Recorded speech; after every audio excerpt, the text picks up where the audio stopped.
Take this opportunity to welcome the new Prime Minister to her place. And I know she will want to ensure that any statements will be made in the House first. We now come to number one, and we start with Paul Hamilton. Pauletta. Question number one.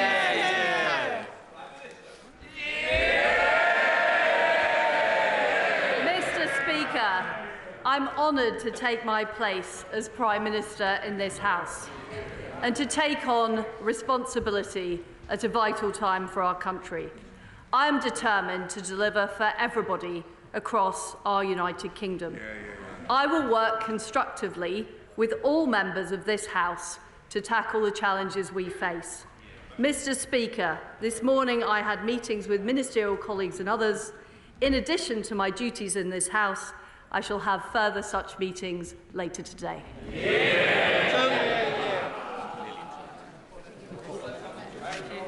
Thank you, Mr. Speaker. Can I warmly welcome the Prime Minister to her place? It's her first PMQ and it's also mine.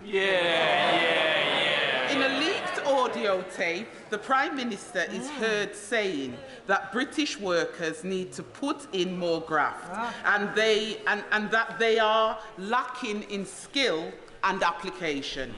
She also wants to take away their basic workers' rights.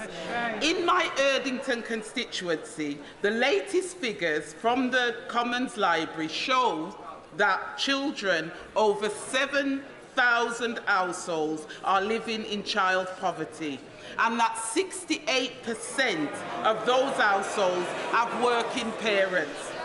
So does the Prime Minister believe that thousands of working parents on low income in my community should just put in more graft? Well,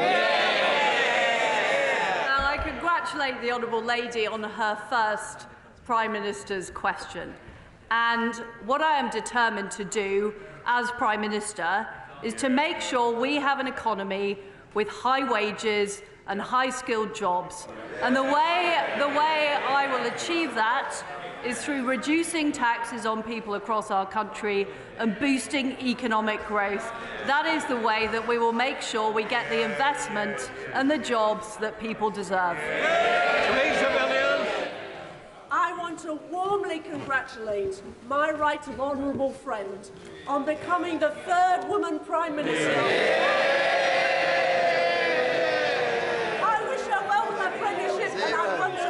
About pubs today. A pub restaurant in my constituency in Barnet got in touch with me to say they were struggling to find an energy supplier, and the quotes they had got hold of showed that they would be paying a 600% increase in their bill to £320,000. They can't survive that. Will she ensure her plan to tackle the energy price crisis helps businesses in the hospitality sector, which our communities value so much? Well, my right honourable friend is absolutely right. The hospitality industry is vital, and I will make sure in our energy plan that will help support businesses and people with the immediate price crisis, as well as making sure there are long-term supplies available, will help businesses as well as helping individual households. We now come to the Leader of the Opposition, Keir Starmer. Thank you, Mr. Speaker. Can I congratulate the Prime Minister on her appointment? When she said in her leadership campaign that she was against windfall taxes, did she mean it? Very good. Well, I thank the right honourable gentleman for his welcome. I hope that we will be able to work together, particularly on areas we agree on.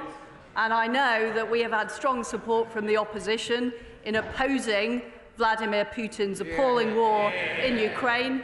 And I want us to continue to stand up to that appalling Russian aggression that has led to the energy crisis we face now. I am against a windfall tax. I believe it is the wrong thing to be putting companies off investing in the United Kingdom just when we need to be growing the economy. Mr Speaker, thank you for that answer. I ask because the Treasury estimates are that the energy producers will make £170 billion in excess profits over the next 2 years. The Prime Minister knows she's no choice but to back an energy price freeze. But it won't be cheap, and the real choice, the political choice, is who is going to pay. Is she really telling us that she's going to leave these vast excess profits on the table and make working people foot the bill for decades to come? Well, I understand that people across our country are struggling with the cost of living and they're struggling with their energy bills. And that is why I, as Prime Minister, will take immediate action to help people with the cost of their energy bills. And I will be making an announcement to this House on that tomorrow and giving people certainty to make sure that they are able to get through this winter and be able to have the energy supplies and be able to afford it. But we can't just deal with today's problem. We can't just put a sticking plaster on it. What we need to do is increase our energy supplies long term. And that is why we will open up more supply in the North Sea, which the honourable gentleman has opposed. That is why we will build more nuclear power stations, which the Labour Party didn't do when they were in office. And that is why we will get on with delivering the supply as well as helping people through the winter. Well, I look forward to tomorrow's statement, but the money's got to come from somewhere. And she knows that every single pound in excess profits she chooses not to tax is an extra pound on borrowing that working people will be forced to pay back for decades to come. More borrowing than is needed. That's the true cost of her choice to protect oil and gas profits, isn't it? Mr. Speaker, the reality is that this country will not be able to tax its way to growth. The way we will grow our economy is by attracting investment, keeping taxes low, delivering the reforms to build projects quicker. That is the way that we will create jobs and opportunities across our country. So, Mr. Speaker, her first act as Prime Minister is to borrow more than is needed because she won't touch excess oil and gas profits. On that topic, how much would her planned corporation tax cut hand out to companies? The right honourable gentleman is looking at this in the wrong way. The last time we cut corporation tax, we attracted more revenue into the exchequer because more companies wanted to base themselves in Britain, more companies wanted to invest in our country.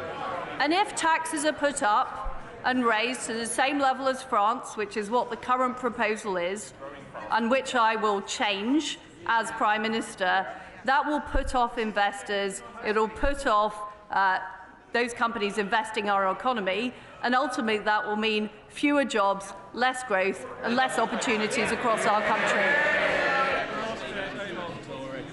Mr. Speaker, it's extraordinary that not only is the Prime Minister refusing to extend the windfall tax, she's also choosing to hand the water companies polluting our beaches a tax cut. She's choosing to hand the banks a tax cut. She's choosing to hand the banks a tax cut. Add it all together, and companies that are already doing well are getting a £17 billion tax cut, while working people pay for the cost of living crisis, stroke victims wait an hour for an ambulance, and criminals walk the streets with impunity. Families and public services need every penny they can get. How on earth does she think that now is the right time to protect Shell's profits and give Amazon a tax break? I'm on the side of people who work hard and do the right thing. That is why we will reverse the national insurance increase, and that is why we will keep corporation tax low. Because ultimately, we want investment right across our country. We want new jobs and new opportunities. And that is what I will deliver as Prime Minister. Keir Starmer. Mr. Speaker, the Prime Minister claims to be breaking orthodoxy. But the reality is she's reheating George Osborne's failed corporation tax plans, protecting oil and gas profits and forcing working people to pay the bill. She's the fourth Tory Prime Minister in 6 years. The face at the top may change, but the story remains the same. There is nothing new about the Tory fantasy of trickle-down economics. Nothing new about this Tory Prime Minister who nodded through every single decision that got us into this mess and now says how terrible it is.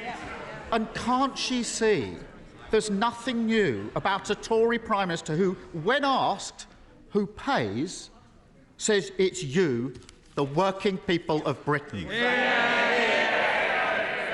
Well, there's nothing new about a Labour leader who is calling for more tax rises.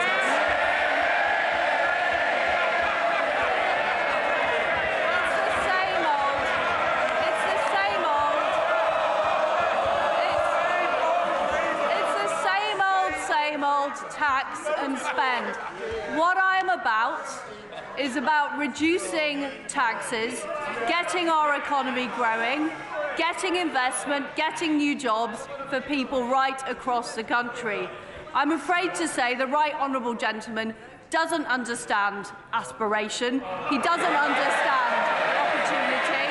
He doesn't understand that people want to keep more of their own money. And that is what I will deliver as Prime Minister. I will take immediate action to help people with their energy bills, but also secure our long-term energy supply.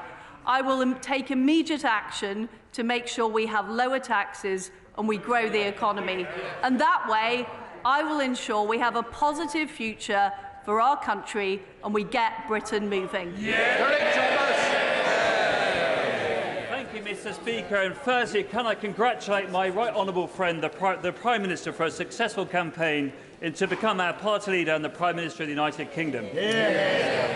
Mr. Speaker, it is right and proper that the government focuses its attention on rising energy costs for households across the country. But as we've heard, businesses big and small are exposed to horrific energy price increases, with no restraint provided by the domestic energy price cap and no support from government so far. For the sake of businesses in West Cornwall and on Scilly, the jobs they provide and the economy as a whole, what can my friend, the Right Honourable Prime Minister, do to ease the energy costs facing our businesses? Well, my honourable friend is right. We do need to address the issues businesses face, and the package that we will be announcing tomorrow will do just that. Leader of the SNP, Ian Blackford. Thank you, Mr. Speaker, and I'm sure the thoughts and prayers of everyone in this House will be with the families that were caught up in the terrible shooting over recess in Kyle and McCalsh, and indeed in Liverpool as well, and we trust that the families will be fully supported. Mr. Speaker, let me congratulate the Prime Minister and her family on her appointment. But I'm sorry to say that her reputation for straight talking has fallen apart at the first PMQs. After 9 questions, she's still not told us who will pay for her energy plan. Prime Minister, today the public are waiting to find out the response to the economic crisis, and they want answers. So, will the Prime Minister finally answer 2 very simple questions? Will she freeze energy prices at their current levels? And will it be paid for by a windfall tax? Yes or no? Well, no, it won't be paid for by a windfall tax. I don't believe we can tax our way to growth. And what I want to see is us using more of our UK energy supply, including more oil and gas from the North Sea and nuclear power in Scotland as well. And I hope I can count on the SNP's support for that. Ian Blackford. Well, thank you, Mr. Speaker. Can I say that On her first full day as Prime Minister, she has failed to rule out. Shh, let's hear the next question. Ian Blackford. The Prime Minister may have changed, Mr Speaker, but it's the same old being shouted down by the Tories. On her first full day as Prime Minister, she's failed to rule out a trust tax on households and businesses, instead of targeting the profits of massive corporations with a windfall tax. The Prime Minister's plan appears to be a decade-long raid on the bank accounts of ordinary taxpayers. These costs must not be passed on to consumers and businesses by deferring bills. Government must announce an enhanced windfall profits tax, making sure that those oil and gas producers pay their fair share from excess profits. Does the Prime Minister understand that her first act as Prime Minister will now define her? A trust tax that households and businesses will be paying for years to come. Well, I'm not quite sure what the right honourable gentleman's position is, because on one hand, he doesn't seem to want oil and gas extraction from the North Sea, and on the other hand, he wants them to pay more taxes. Why does he make up his mind? Chris Lauder. Thank you, Mr Speaker. Can I also warmly welcome my right honourable friend to her seat as Prime Minister. Mr Speaker, Scottish Power, Bulb and E.ON, just three of many energy suppliers that say they provide 100% renewable electricity. Yet constituents of mine in West Dorset are baffled that the energy regulator allows those prices to rise on par with oil and gas. Would my right honourable friend confirm that she is on the side of the consumer in her energy policy that we'll hear from tomorrow? Well, I certainly am on the side of consumer, and we need to make sure that we deal with all of the issues in the energy market and the way that energy is regulated. And I will certainly be saying more about this tomorrow. Ms Wood. Thank you, Mr Speaker. The Prime Minister should know by now that many people in the north of Ireland are starving and freezing in their homes. We need a tailored solution for Northern Ireland, but that's much harder to achieve because the DUP are refusing to form a government at Stormont. The new Prime Minister has a choice to make. She can either be on the side of the DUP or on the side of struggling people in Northern Ireland. So whose side is she on? Well, Mr Speaker, I want to work with all of the parties in Northern Ireland to get the Executive and the Assembly back up and running so we can collectively deliver for the people of Northern Ireland. But in order to do that, we do need to fix the issues of the Northern Ireland Protocol, which has damaged the balance between the communities in Northern Ireland. I'm determined to get on with doing that, and I'm determined to work with all parties to find that resolution. Theresa May. Thank you, Mr Speaker.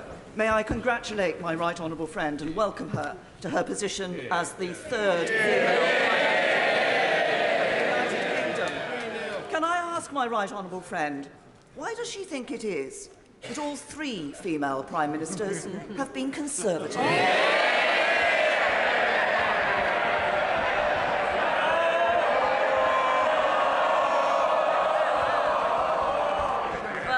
I thank my right honourable friend for her fantastic question. I look forward to calling on her advice from her time in office as I start my work as Prime Minister. It is quite extraordinary, isn't it, that there doesn't seem to be the ability in the Labour Party to find a female leader, or indeed a leader who doesn't come from North London. I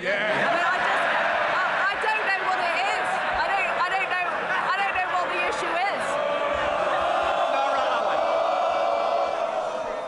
Thank you, Mr Speaker. Can I also congratulate the Prime Minister on her appointment? Mr Speaker, inflation is at a 40-year high. The NHS is on its knees with 6.6 million people waiting for treatment. Thousands of victims of sexual offences and violent crime are waiting for justice, not to mention passport delays, a summer of chaos in our airports and our beaches covered in sewage. The Prime Minister has served in every one of the Conservative governments responsible for this mess. So why should the British public trust her to clean up the mess that she's helped create? I'm determined that we deal with the issues facing us as a nation. We do have problems with our energy supply due to the appalling war being perpetrated by Putin in Ukraine. That is why I will take immediate action to deal with the energy crisis. My Chancellor will take immediate action to reduce taxes and make sure we are growing our economy. And our new Health Secretary, who is also the Deputy Prime Minister, will be taking immediate action to make sure people are able to get appointments with their GP and proper NHS services. Father of the House, Sir Peter Bottomley. All sides of the House should wish to help the Prime Minister be successful in tackling the problems facing the country. When I raised one of them with the former Prime Minister in July, he said I could talk to the Housing Minister, but the Housing Minister retired after 17 minutes of hearing that.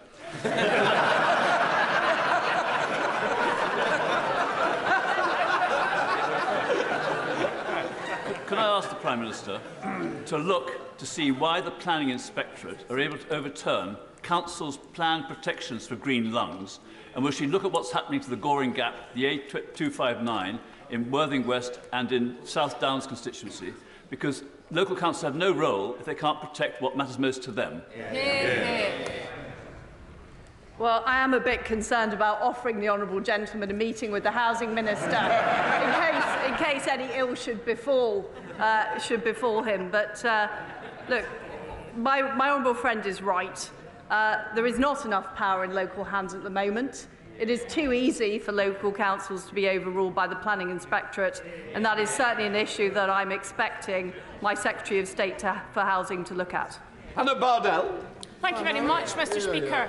According to the Prime Minister's new Deputy Prime Minister, one of the things that qualified her most for being PM and was one of her greatest achievements was the reintroduction of beavers. Now, I'm all for the beavers, but given her flip-flopping on Brexit and given her inability to understand global affairs, how can constituents like mine, like Waz Abbas, whose energy prices are going to go from £7,000 to £37,000 a year, or Broadtext in Livingston, who are going to go from £50,000 to £250,000 a month, have any faith that she can tackle the oncoming humanitarian crisis? Is she going to come out of her den in number 10 and take real action, or is she going to be as useless and corrupt as her predecessor, who's rocketed off to somewhere in the Pacific? Well, I am determined to tackle the issues we face in energy, and I look forward to the Scottish Government playing their part by building new nuclear power stations. Can I just say, I want a nice apology, that was not a good example. I certainly don't want the use corrupt being used against the new Prime Minister. And I'm sure the honourable member, I'm sure the honourable member will withdraw it. Just withdraw the comment. Sometimes the truth hurts, but I'm happy to withdraw it. Pretty sure. Right. Victoria Atkins. Thank you, Mr. Speaker. May I warmly congratulate my right honourable friend. May I welcome her to her place. But may I also wish her the very best in the heavy responsibilities she now bears. Around 1.5 million households across the countryside rely on heating oil in order to keep their homes warm and to cook their meals. They have faced price rises of around 130% in recent months, and they are not part of the energy price cap. As rumours abound about what tomorrow's statement may hold, will my right honourable friend confirm that those 1.5 million households, many of them in rural areas such as my own constituency, will be specifically included in any mooted ideas about an energy price freeze? Well, my honourable friend is right, and many of my constituents too rely on heating oil for their fuel, and we need to make sure that we are looking after everybody in this very, very difficult winter that we're facing. Martin Day. Thank you, Mr. Speaker. Members may be familiar with the work of Bowness firm Ballantyne's Castings, an iron foundry in operation since the 1820s, which in recent years has done much work around the parliamentary estate. Without the protection of an energy price cap, this specialist SME is witnessing unaffordable costs, with bills rising from £13,000 to £120,000 per month. Heavy energy users face a disproportionate burden and clearly need more support than other businesses. What will the PM do to protect our strategically important and energy-intensive industries? Well, I very strongly agree with the honourable gentleman that there are strategic industries that we need to make sure who use a lot of energy. We need to do all we can to help them become more energy efficient, but we also need to make sure that they're able to remain competitive in the global marketplace, and that is certainly something the Energy Secretary is looking at in preparing this package. Dr Kieran Mullen. Can I congratulate the Prime Minister on her appointment and tell her I know my constituents wanted to succeed at a difficult time. Outside of the immediate challenges of energy and inflation, levelling up remains a priority for them. One way to demonstrate her commitment to levelling up would be to choose a town like Crewe to host Great British Railways. Can she ensure that levelling up is at the heart of that decision? Well, Crewe is, of course, a great railway town. My honourable friend is absolutely right. I'm not going to prejudge the decision that will be made, but what I will be doing as Prime Minister is absolutely focusing on levelling up and making sure we're attracting the investment and growth into parts of this country that have been left behind, so they have their fair share of opportunity. Alex Davis-Jones. Mr Speaker, the new Prime Minister is now finally in post. But make no mistake, she does not have the support of the British public. She can't even rely on the backing of her own MPs. And people in Pontypridd will never forget that she played a key role in a government that failed millions. So will she now finally do the right and decent thing and call a general election?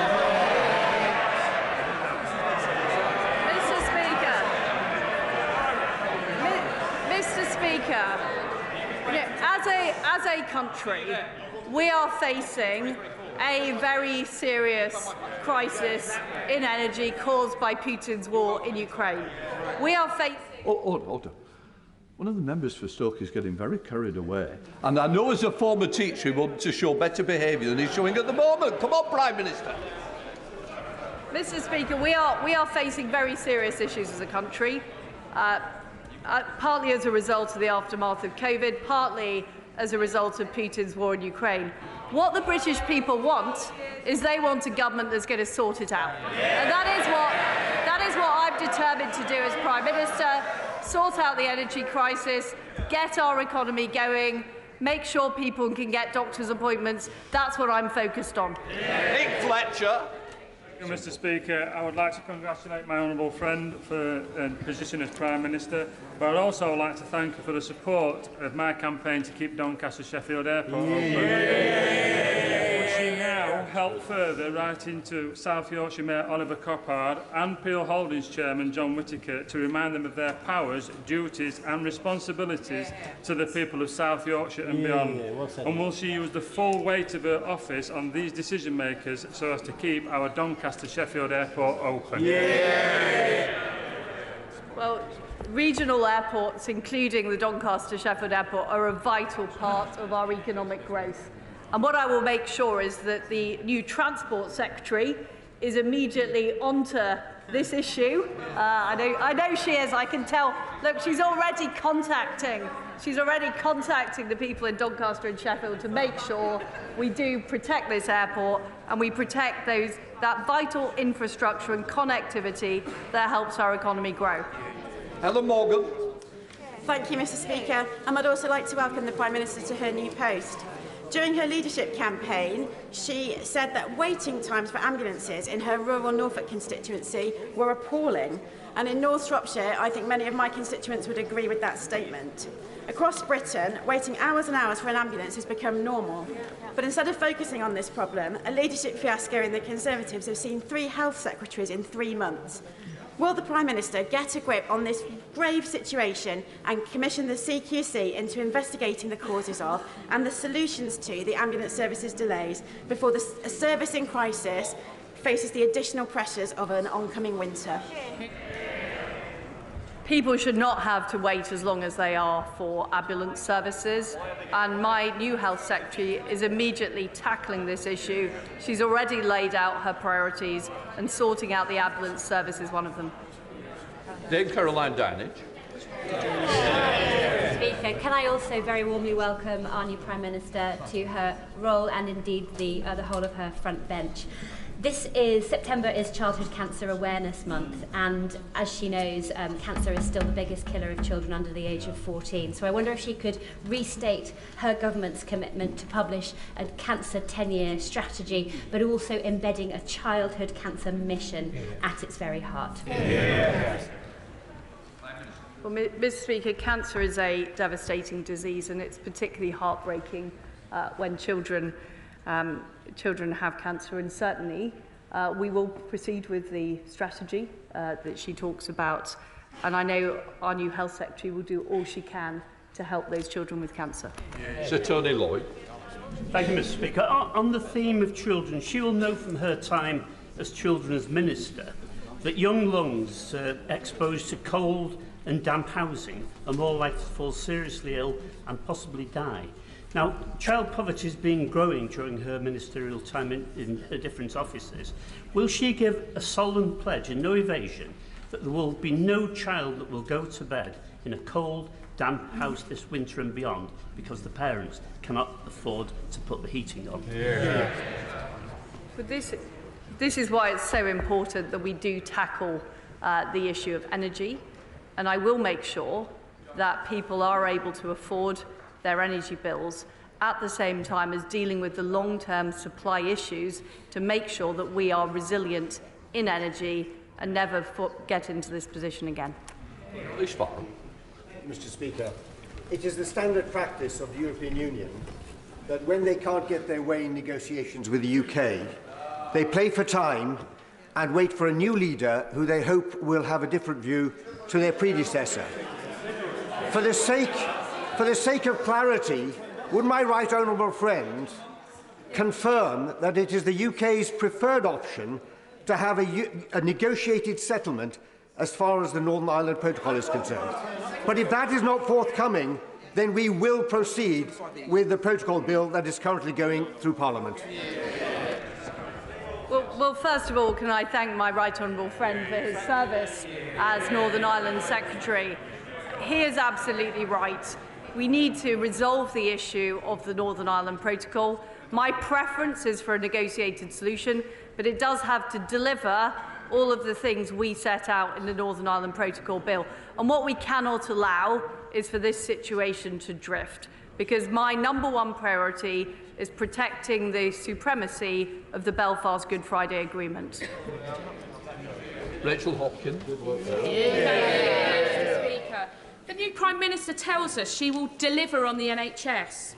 Well, that's a turn up for the books, because after 12 years of Conservatives driving our NHS into the ground, we have record waiting lists, people dying in ambulances outside A&E, and nurses using food banks. So given the Prime Minister has served in the past 3 Conservative governments on that watch, can she explain why we should trust her to deliver? I mean, I don't agree with the way she is talking down our National Health Service. The fact is that our health service did brilliantly in tackling COVID, in delivering the vaccine rollout, and in getting this country back on its feet. But we do face challenges now with the backlog following COVID. And this is why the new Health Secretary is going to work to address those challenges. Jeremy Wright. Speaker, I congratulate my right honourable friend on her appointment and recognise her determination to address the many urgent and difficult challenges that face us now. But would she accept that one of those challenges is an almost entirely unregulated online space? And would she accept, too, that no responsible government can avoid the need for excellent, balanced, sensible regulation in this space? And would she therefore assure me that the online safety bill will come back to this House swiftly for us to consider further and amend if necessary? Well, I can assure my honourable friend that we will be proceeding with the online safety bill. There are some issues that we need to deal with. What I want to make sure is that we protect the under-18s from harm, but we also make sure free speech is allowed. So there may be some tweaks required, but certainly he is right that we need to protect people's safety online. Ella Days. Thank you, Mr. Speaker. The Prime Minister has been part of a government for the past 12 years, which has been systematically letting down the most vulnerable children in the country. The independent review of children's social care, published by the government in May, describes the system as in need of a total reset. The Prime Minister has said she wants to deliver. Will she make a cast-iron commitment to deliver for our country's most vulnerable children and publish the government's response to the independent review and an action plan for delivery before the end of the year? Yes or no? Yes. Thank you, Mr. Speaker. I would like to congratulate my right honourable friend and her whole front bench and wish them every success in the new government. I'd particularly like to thank my right honourable friend for her steadfast commitment to support for the earliest years throughout the 12 years that she and I have worked together for 3 previous Prime Ministers. So can I ask her now to renew her commitment to rolling out the Best Start for Life to give every baby the best chance at leading a fulfilling life? Prime Minister. My right honourable friend has done such a fantastic job championing this issue, developing the policies, and I am committed to following through and delivering for children, because what we know is intervening early, helping children early is the best way to help those children have a successful childhood and ultimately a fulfilled life. That ends PMQs.